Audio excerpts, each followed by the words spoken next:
Mr. Chairman, I am proud to support this legislation to extend the Trafficking Victims Protection Reauthorization Act, and I thank Representative Smith and Representative Bass for their leadership on this incredibly important issue. Human trafficking, whether it be in the form of sexual exploitation, forced labor, or forced marriages, is a strain on the global conscience. Ending human trafficking and modern slavery requires a multifaceted approach from businesses, foreign governments, and civil society. And I'm proud that Congress has been involved in the fight against human trafficking for more than 2 decades, starting with the historic passage of the Trafficking Victims Protection Act of 2000.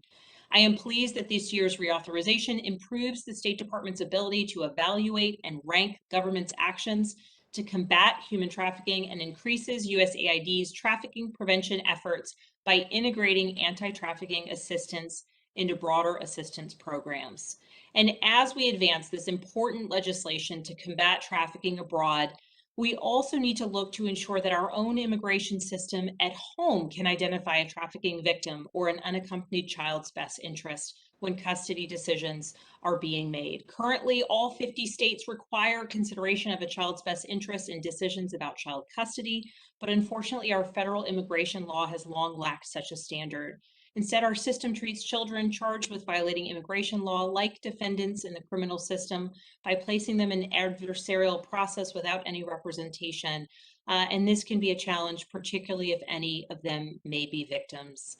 Since 2008, the Trafficking Victims Protection Reauthorization Act has authorized a small program to fund child advocates to look out for accompanied children's best interests and their safety and their well-being.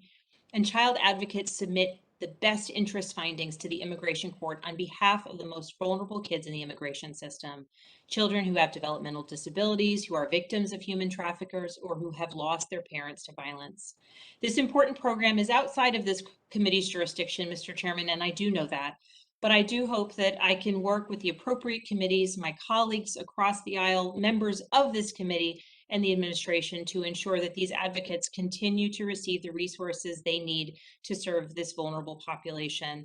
Again, I want to thank Representative Bass and Representative Smith for their tremendous work on this legislation. And Mr. Chairman, I thank you and I yield back.